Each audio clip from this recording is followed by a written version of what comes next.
Hello friends. अब तक हमने सेमेस्टर 3 के सिलेबस में यूनिट 2 में से बैंकिंग कॉरेस्पोंडेंट का जो टॉपिक है उसमें से 4 से 5 लेटर्स हमने सीख लिए हैं। Those letters can also be useful in your personal life whenever you want to correspond with the banks, whenever you have to write letters in the banks as well as in the government and some private departments regarding the complaints and requests, etc. After that, we have gone through unit 3, one topic of unit 3, that is internet. What is internet? The history of internet and advantages and disadvantages of internet.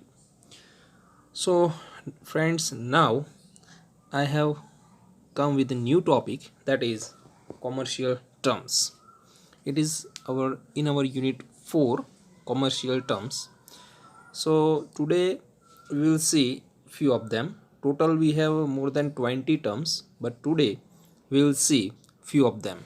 Okay, so let's start. First is account current.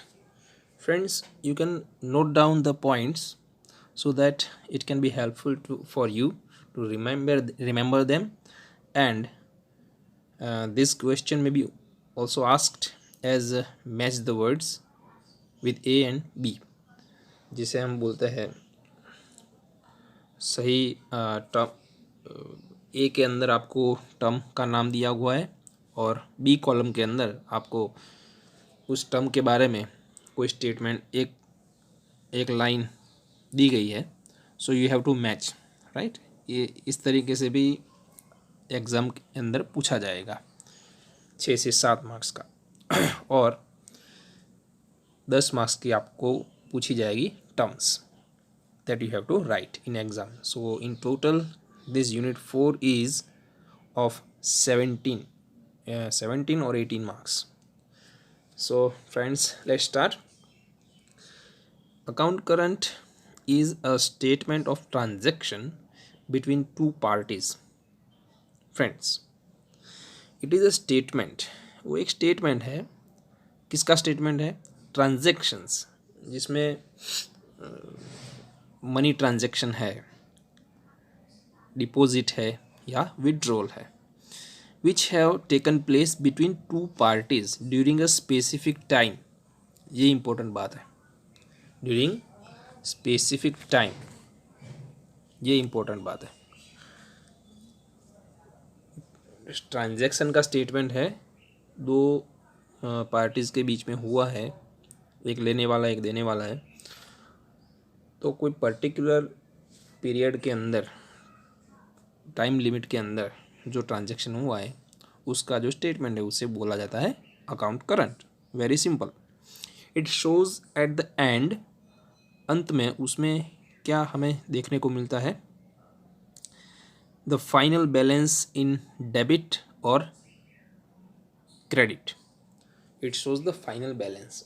तो account में last में हमें final balance जो देखने को मिलता है उसमें होता है क्रेडिट्स एंड डेबिट्स। जो इतना क्रेडिट हुआ है कितना डेबिट हुआ है ये उसका स्टेटमेंट हमें फाइनली देखने को मिलता है। Friends, this was all about account current. Now let's try to understand new term, second one, that is bank rate. The points are: bank rate is the prime lending rate fixed by the Reserve Bank of India. It is a prime, मुख्य, main lending rate. lending rate, यहाँ पे एक word आता है lending rate, fixed by RBI। कितने rate पे आपको पैसे लैंड करने हैं, देने हैं, वो जो फिक्स किया जाता है, वो फिक्स करती है RBI, उसे बोला जाता है बैंक रेट।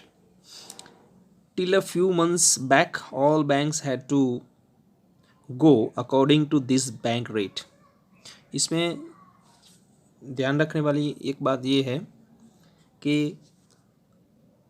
अभी तक ऐसा होता था कि बैंक रेट से कम रेट पे कोई भी बैंक पैसा लैंड नहीं कर सकती, लेकिन it means that banks can not lend credits at any rate lower than the bank rate fixed by RBI. उसका मतलब ये है कि कोई भी बैंक्स हैं they can not lend credits lower than the bank rate, उससे कम रेट पे नहीं दे सकते। However money can be lend at a new provision, however the money can be lend at a higher rate than the bank rate. जो bank rate है उससे higher rate पे लैंड कर सकते हैं, लेकिन उससे लोअर रेट पे लैंड नहीं कर सकते, उससे कम ब्याज पे नहीं दे सकते। ये आरबीआई का नियम है। In the budget of 2001 and 2, 2001-2 के अंदर जो बजट पास हुआ उसके अंदर एक चेंज किया गया इस कंडीशन के अंदर। A new provision has been made wherein banks are allowed to lend money at a rate lower than bank rate fixed by RBI। तो उस चेंज के अंदर क्या हुआ, 2001-2 के बजट के चेंज में ये हुआ कि ये जो आरबीआई ने नियम, आरबीआई जो फिक्स करती थी रेट, बैंक रेट, वो नियम जो था कि उससे कम रेट पे बैंक रेट, आरबीआई ने फिक्स किए हुए बैंक रेट से कम रेट पे आप नहीं दे सकते। तो ये रूल जो था, जो कंडीशन थी, ये निकाल दी गई और बैंक्स उससे भी लोअर रेट पे मनी लैंड कर सकते हैं। पहले हायर रेट पे कर सकते थे, लोअर पे नहीं कर सकते थे, लेकिन इस चेंज होने के बाद हायर में भी कर सकते हैं और लोअर में भी कर सकते हैं। So this was all about bank rate. You have to note down these points that will be useful for you.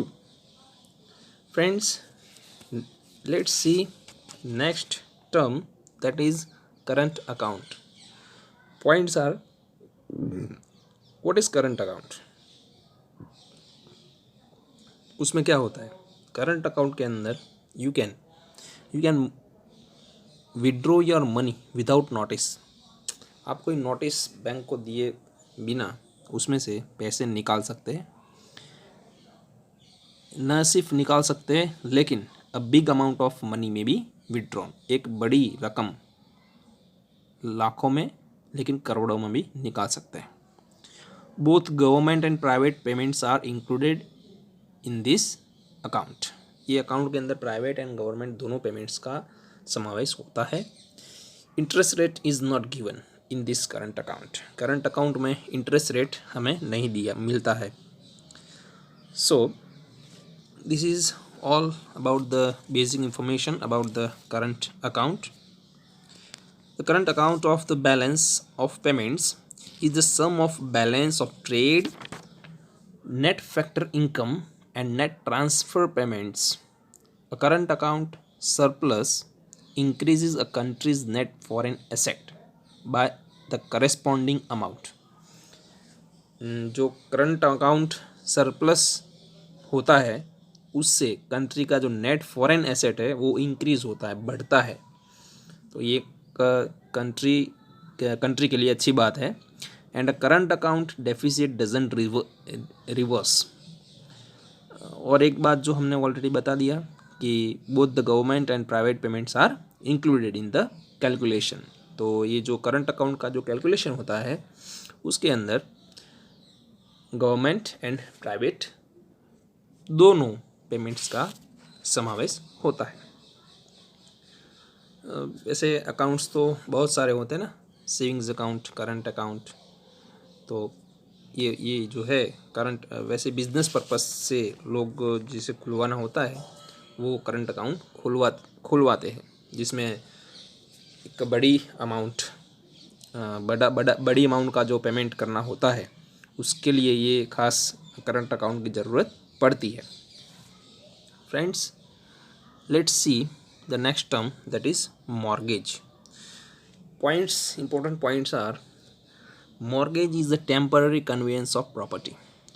Mortgage ये परमानेंट कन्वेंस नहीं है, it is a temporary, first thing. Another thing is It is held as a security until the loan is repaid. Mortgage is a kind of security. एक security के तौर पे कोई आपकी property mortgage की जाती है until the loan is repaid. आपने जो लोन लिया है वो आप रीपे नहीं कर देते तब तक उनकी कस्टडी में रहता है. The borrower who conveys the property is called mortgager and the lender in whose name it is conveyed is called mortgagee. So it is a temporary conveyance of property. It is held as security until the loan is repaid. The borrower who conveys the property is called the mortgager and the lender in whose name it is conveyed is called mortgagee. इतना ही आपको याद रखना है. Mortgage बहुत ही popular word है. हमने कुछ सालों पहले एक अमेरिका में एक क्राइसिस देखा था. बैंक्स क्राइसिस आ गया था कि बैंक ने मॉर्गेज पे लोन दिया, बहुत लोन दिया. people went on taking the loans on by mortgaging their properties, and finally all those people were unable to pay their loans. US के अंदर ये मॉर्गेज कर करके लोन बैंक्स देते रहे और फाइनली बहुत सारे लोगों ने हाथ ऊपर कर दिए कि अभी पैसा भरने के लिए नहीं है. तो ये वहाँ पे ऐसी एक सिचुएशन भी आई थी. तो मॉर्गेज ये होता है कि it is a temporary convenience of property कि आपको लोन चाहिए तो आपके पास उस जितनी लोन चाहिए उसके हिसाब से आपके पास कुछ प्रॉपर्टी आपके नाम होनी चाहिए और वो मॉर्गेज के रूप में बैंक के पास रहती है. So friends, this was mortgage and till now we have gone through almost mortgage, current account, bank rate and account current. These are the 4 terms that we have learned today. Friends, we will come with new topics in the next video and okay, thank you.